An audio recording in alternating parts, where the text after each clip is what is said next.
Hello, welcome student of standard 8, 9, 10, English medium, Hindi medium. How are you? Fine?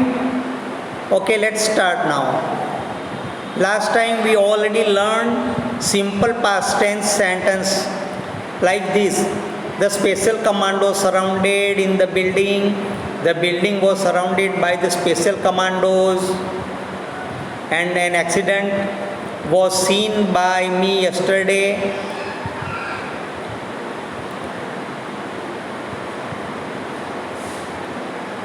We broke glass, तो ये glass was broken by us.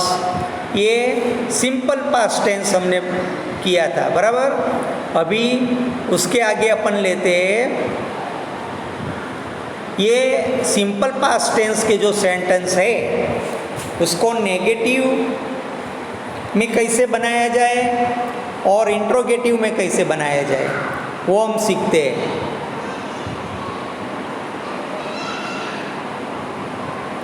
जब negative sentence simple past tense में उसका passive voice बनाना हो तो क्या होता है, पहले वो उसका जो लक्षण है वो देखते हैं। नकार वाक्यનું પેસિવ વોઇસમાં રૂપાંતર કરતી વખતે ડીડ निकल जाता है और सहायकारी क्रियापद यानी हेल्पिंग वर्ब के साथ में वॉज वेयर के साथ नोट लगाया जाता है। हेल्पिंग वर्ब कौन से इसमें थे, वॉज वेयर, उसके साथ में नोट लगाया जाता है। एग्जाम्पल, प्रार्थी did not complete the project. प्रार्थी ने अपना प्रोजेक्ट पूरा नहीं किया था। ये सेंटेंस का क्या बनेगा, the project was not completed by प्रार्थी। डिड नॉट कंप्लीट की जगह पे आया वॉज नॉट कंप्लीटेड। डिड निकल गया, उसकी जगह पे वॉज आया, क्योंकि प्रार्थी is only one, so we use here was. ये हुआ पैसिव वॉइस में, बराबर। तो negative sentence simple past tense में इस तरह से होते हैं, इस तरह से बनाए जाते हैं। Interrogative sentence in simple past tense. अभी इंट्रोगेटिव सेंटेंस पास्ट टेंस के यानी क्वेश्चन वाले प्रश्नार्थ वाक्य। Did he write answer in the classroom. क्या उसने वर्गखंड में जवाब लिखा था। आंसर्स है, एक से ज़्यादा है, ध्यान में रखना। Were the answers written by him in the classroom. Passive में कैसा हो गया, देखो एक्टिव में था did the write answers in the classroom. Did he write the answer in the classroom, उसका हुआ were the answers written by him in the classroom. तो इसमें आप गलत फहमी में मत रहना कि डिड ही तो सिंगल है, तो वो अगर सिंगुलर है तो वेयर कैसे आया। लेकिन ये ही के लिए नहीं यूज़ किया गया है, क्योंकि पैसिव वॉइस में ऑब्जेक्ट या सब्जेक्ट बन गया है। कौन सा, आंसर है ना। आंसर कितने हैं, एक नहीं है, आंसर्स एक से ज़्यादा है, तो उसके बारे में बात करनी है। तो एक से ज़्यादा इसके लिए वेयर आया है। Were the answers written by him in the classroom. Who broke the mirror, active में हु ब्रोक द मिरर, कांच किसने तोड़ा। By whom was the mirror broken. अगर यहाँ ऐसा होता ना कि हु ब्रोक द मिरर्स, तो क्या होता, by whom were the mirrors broken. इस तरह से उसका आता।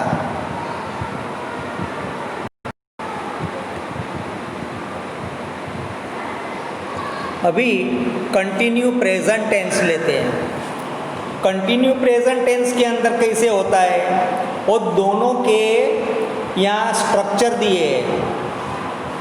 एक्टिव वॉइस में subject plus is am are plus V1 V1 का वर्तमान कृदंत कौन सा होता है? ING लगता है वो, प्लस ऑब्जेक्ट। और पैसिव वॉइस में क्या होता है? सब्जेक्ट, यानी जो ऑब्जेक्ट होता है वो सब्जेक्ट बन जाता है, plus is am are plus BEING being plus verb का पास्ट पार्टिसिपल रूप प्लस बाय, और जो सब्जेक्ट था वो पीछे वो ऑब्जेक्ट में चला जाता है ना। देखते हैं example. I am eating apples, active. I am eating apples, देखो एप्पल एक से ज़्यादा है तो क्या आया? Apples are being eaten by me. एक से ज़्यादा एप्पल है, इसके लिए आर आ गया। Apples are being eaten by मी।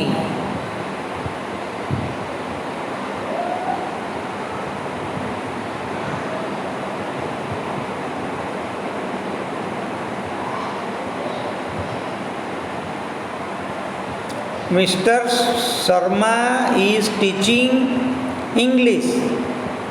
देखो इसमें एक मिस्टेक हो गई है, मिस्टर शाह लिखा है लेकिन वो मिस्टर शर्मा है। Mister Sharma is teaching English, तो उसका क्या हुआ कि इंग्लिश इज बीइंग टॉच्ड बाय मिस्टर शर्मा।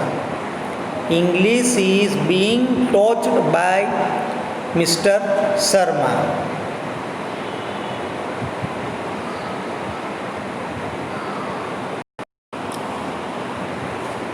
हमने ये जो मिस्टर शर्मा वाला सेंटेंस लिखा था ना, जिसमें ऊपर मिस्टर शाह है या मिस्टर शर्मा है, उसके नीचे का sentence my mother is preparing food, active voice, ये सब कंटिन्यू प्रेजेंट टेंस में बन रहे हैं। उसका नेगेटिव और इंट्रोगेटिव भी बाद में बनेगा।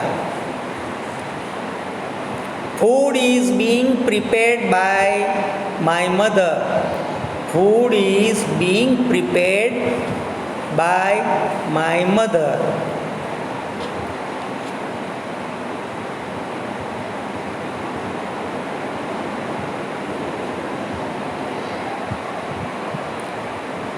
अभी negative sentence in continue present tense. Continue present tense में नेगेटिव सेंटेंस कैसे बनते?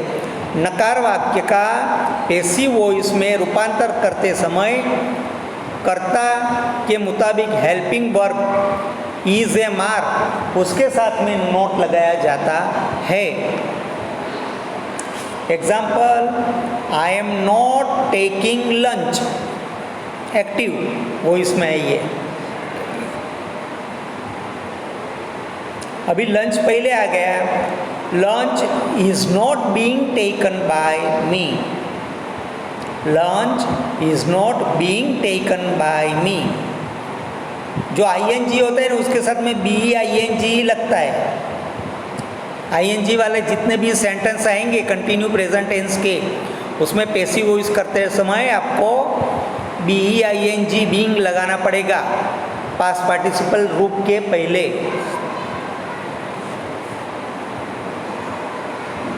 दूसरा sentence, children are not playing cricket in garden, children are not playing cricket in garden. अभी बच्चे तो एक से ज़्यादा है लेकिन क्रिकेट गेम तो गेम है, एक ही गेम उसको कहा जाता है, वो ध्यान में रखना। अभी देखो,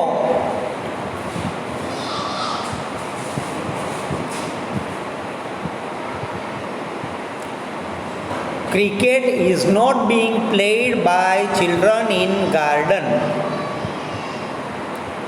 क्या हुआ? Children are not playing cricket in the garden, तो cricket is not played by children in the garden. In the garden क्या है? ये साथ में प्रेपोजिशन है, फ्रेज है। अभी interrogative sentence, continue present tense में इंट्रोगेटिव सेंटेंस।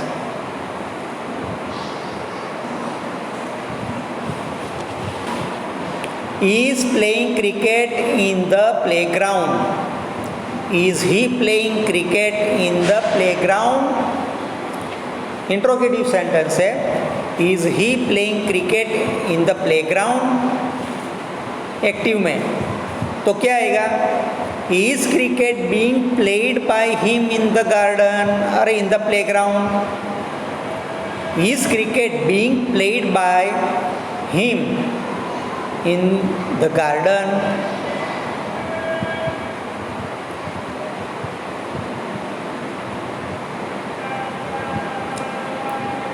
दूसरा sentence, where is he putting his book?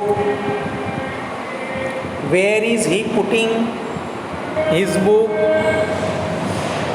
तो where is he book being put by him? His book समझ में आया ना? Where is his book being put by him? Who is teach you now?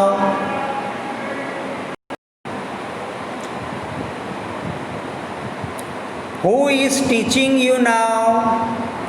अभी आपको कौन पढ़ा रहा है? तो क्या आएगा? By whom you are being taught now? अभी आप किसके द्वारा पढ़ रहे हो? आपको कौन पढ़ा रहा है नहीं, आप किसके द्वारा पढ़ रहे हो? तो इस तरह के सेंटेंस कंटिन्यू प्रेजेंट टेंस के नेगेटिव और इंट्रोगेटिव सेंटेंस हमने देखे. कृपया नोट में 5-5 बार लिखना, उसकी प्रैक्टिस करना. Okay, bye.